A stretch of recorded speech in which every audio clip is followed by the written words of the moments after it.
비행기를 타고 귀국하는 중에 잠시 비행기가 난기류를 만나가지고 몹시 흔들렸습니다.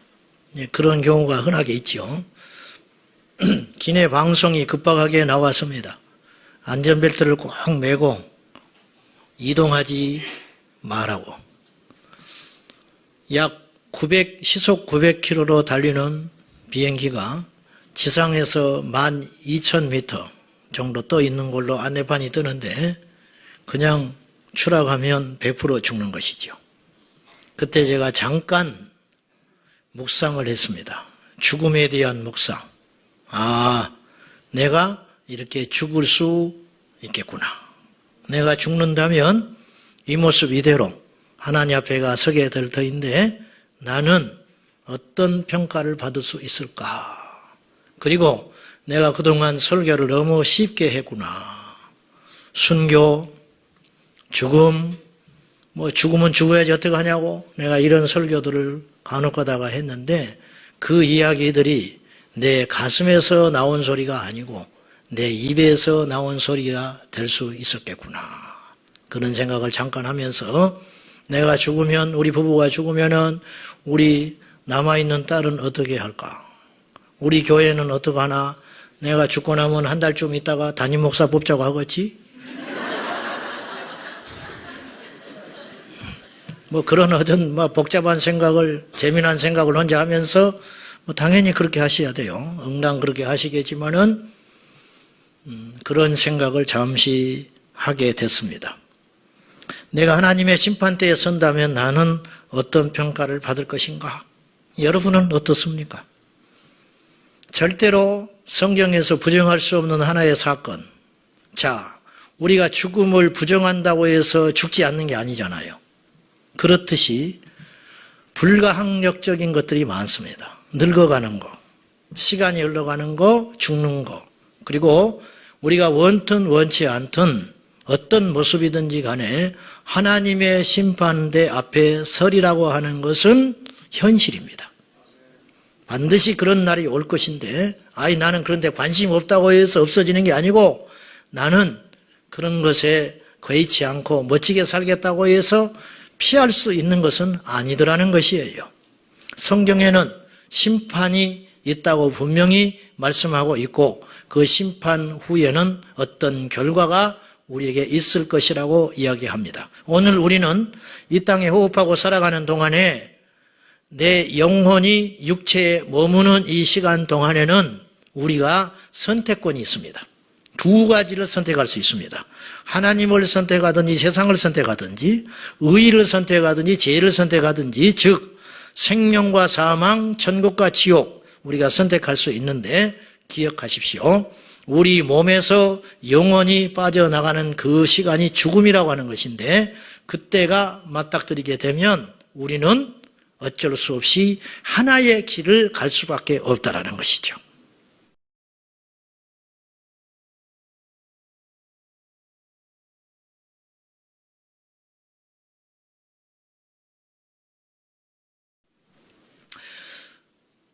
천국과 지옥에 대한 간증이 난무하고 있고 우리가 조금만 검색을 해보면 다 들을 수 있는 것들이 너무 많은데 그런 것들을 들을 때 여러분이 조금 주의를 기울여 주시라 부탁을 드리면서 성경에 근거한, 성경에서 어긋나지 않는 범위 내에서 펼쳐지는 간증이라면 듣는 것도 큰 우리 신앙의 각성이 되리라고 여겨집니다.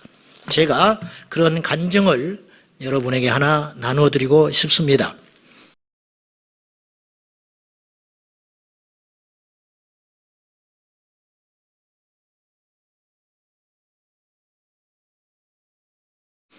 서울 도봉구 방학동에 사는 한 집사님의 이야기인데요.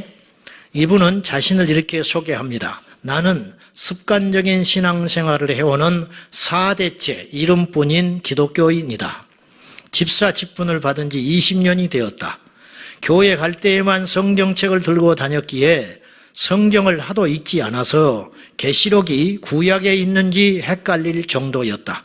그러다가 1999년 요즘으로 치면 병도 아닌 결핵에 걸려서 병원에 가던 중 혼수 상태에 빠지게 되었다.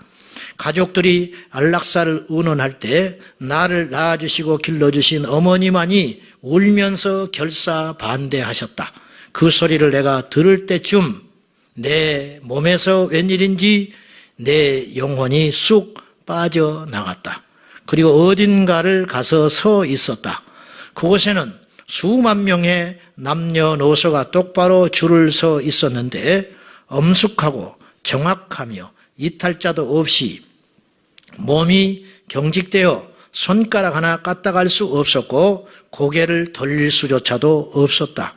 그런데 이상하게도 무슨 일이 벌어질 것인지는 알지도 못하면서 정작 나는 왜 그곳에 서 있는지 궁금하지 않았다. 그리고 무슨 판결을 기다리고 있는 것처럼 보였다.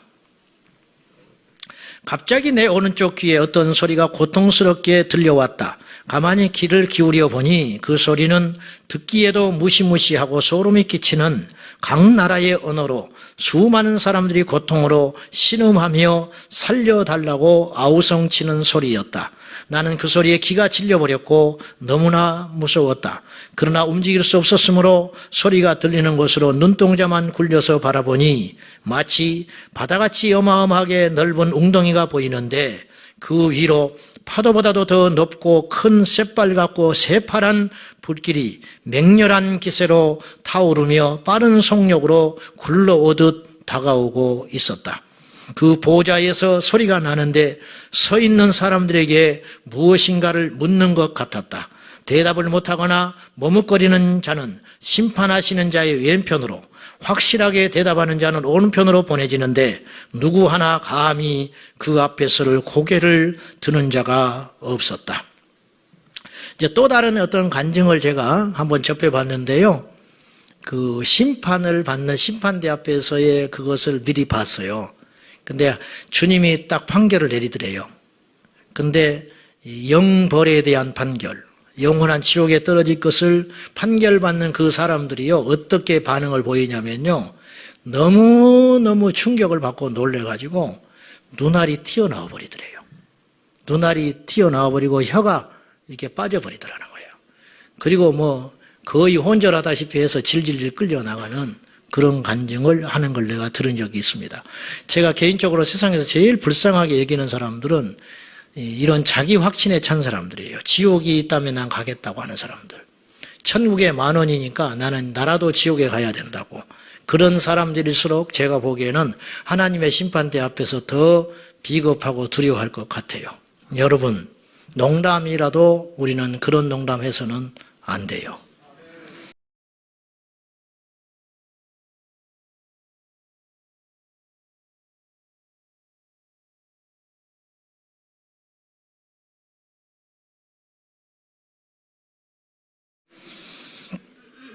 왼쪽으로 갈 자들은 전능자 앞에서 떨며 서 있었고 그들을 던질 검은 옷을 입은 4명의 사자는 아무 망설임도 없이 도살장에 끌려온 짐승 다루듯 숙달된 솜씨로 2 팔과 2 다리를 번쩍 들어서 짐짝처럼 그들을 불구덩이 속으로 던져놓고 있었다.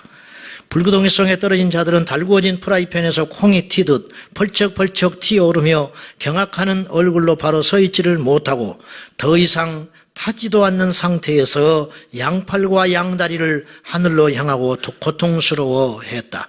그곳에서는 너무 고통스러워 죽고 싶어도 죽을 수조차도 없어 보였다. 나는 그 광경을 보고 너무 떨리고 두려웠지만 도망갈 수도 꼼짝할 수도 없었다. 방금 내가 보았던 광경은 지옥이었고 심판대 앞에 서 있는 나도 그곳으로 떨어질 것이 뻔했다. 나는 빨리 그 자리에서 회개를 하고 싶었다. 중요한 이야기가 나옵니다. 그러나 육신을 떠난 영은 회개할 수도 과거를 다시 돌이킬 수도 없었다.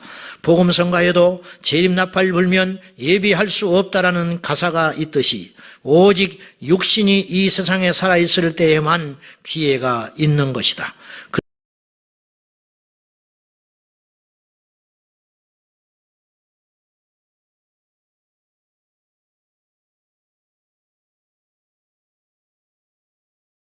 그 순간 왼쪽 귀에 아주 평안한 소리가 들려오는데 그 소리는 이루 말할 수 없이 아름다웠고 천사들의 찬송 소리라고 느껴졌다.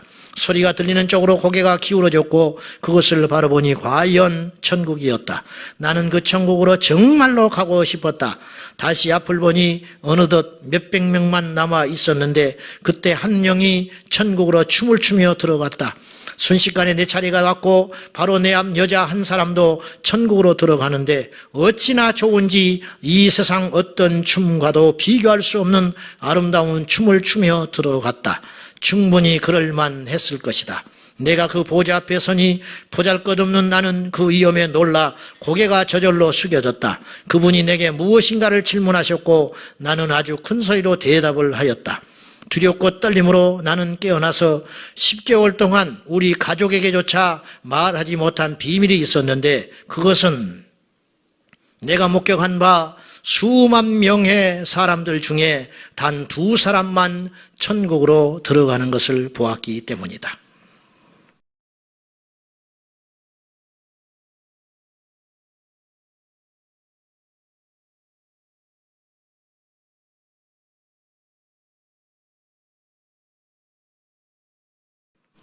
그것은 나를 고통스럽고 두렵게 했다.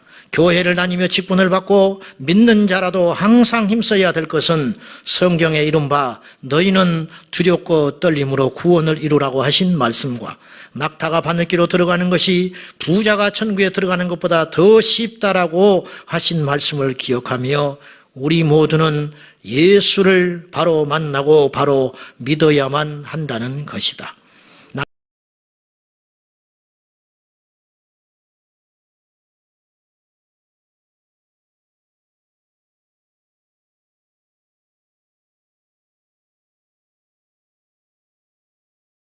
나는 그대로 안락사를 당하고 죽어 지옥으로 떨어질 자였으나 어머니의 간절한 호소와 기도로 하나님께서 들어주셔서 다시 긍휼을 베풀어 그 지옥 불구덩이 앞에서 살아나와 구원을 받을 기회를 얻게 되었다.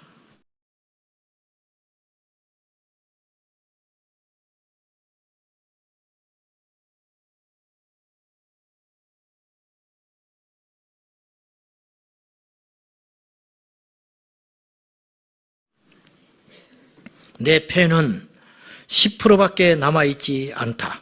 목에 구멍이 뚫려 있다. 그러나 나는 목숨을 걸고 간증하고 복음을 전하고 있다. 그렇게 끝맺힘을 했습니다. 제가 다른 사람의 구원과 심판에 대하여 경고하고 전하면서 정작 내 자신은 어떤가 다시 한번 죽음의 문턱 앞에서 저도 생각을 해보는 시간이 되었습니다. 여러분에게 묻겠습니다. 정말 우리들은 하나님의 심판대 앞에서도 인정받을 만한 믿음을 갖고 계십니까? 여기서 궁금한 것은 오늘 제가 말씀을 준비하면서 궁금했던 것은 도대체 어느 정도의 믿음을 가져야만 우리는 그 구원의 역사에 들어갈 수 있냐 하는 것이에요. 그 기준은 과연 무엇이며 얼마인가? 우리가 답은 알고 있습니다. 예수님을 바로 믿어야 구원받는다고 제가 그렇게 이야기하고 여러분들은 빈틈없이 다 아멘으로 대답을 해 주셨습니다.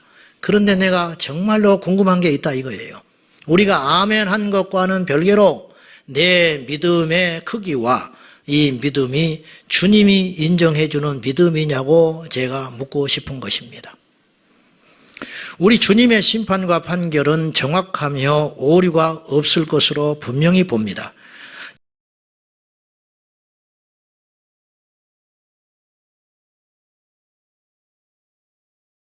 요한계시록 19장 2절에 보면 그의 심판은 참되고 의롭다 하셨습니다. 세상의 법정은 사실은 오류도 있을 수 있고 사람인지라 부정도 있고 실수도 있고 감정도 치우칠 수가 있겠습니다. 그러나 주님의 심판은 절대 그런 일이 없을 것입니다. 자, 우리가 당하는 주님 앞에서 당해야 하는 심판은 두 권의 책에 의해서 결정될 것으로 보여집니다. 하나는 생명책이요, 하나는 구원, 즉 하나는 생명책 구원 얻을 자의 명부를 기록한 책이요, 하나는 우리들의 행위를 기록한 행위책입니다. 오늘 저희들이 읽은 본문 요한계시록 20장 12절 말씀을 다시 한번 읽겠습니다. 다 같이 시작. 죽은 자들이 큰 자나 작은 자나 그 보좌 앞에 서 있는데 책들이 펴 있고 또 다른 책이 펴졌으니 곧 생명책이라. 죽은 자들이 자기 행위를 따라 책들에 기록된 대로 심판을 받으니. 여러분, 성경은 놀라운 책입니다. 성경은요, 저자가 정확하지 않는 책을 포함하여 약 40명이 1600년 동안 기록한 책을 집대성한 것입니다. 근데요, 성경을 간통하는 하나의 변할 수 없는 진리가 있습니다. 그건 뭐냐? 인간은 죄인이고 죄인된 인간은 구원자가 필요하며 구원받은 자와 구원받지 못한 자, 즉 이 세상의 삶에 대해서 거론한 책이 아니고 내세와 영생에 대하여 끊임없이 경고하는 책이 성경이라는 거예요. 창세기부터 계시록까지 똑같습니다. 오늘 저희가 읽은 요한계시록 20장 말씀에 생명책에 대한 이야기가 나오지요. 이 계시를 받고 기록한 때가 약 100년입니다. AD 100년. 사도 요한이 기록할 때. 그보다 저 1600년 전, BC 1500년 전에 모세가 그의 책 출애굽기에서 32장 32절에서 하는 말이 생명책을 이야기하고 있어요. 내 이름이 혹시 지워져도 좋으니 이스라엘 백성들을 용서해 달라고 하나님 앞에 엄청난 기도를 하는 장면을 우리가 보게 돼요. 그러니까 우리가 생각할 때 1000년, 2000년은 엄청나게 긴 시간이고 지금 세상이 굉장히 다변화됐잖아요. 굉장히 많이 발전했지요. 그런데 그것과 상관없이 진리는 똑같다는 거예요.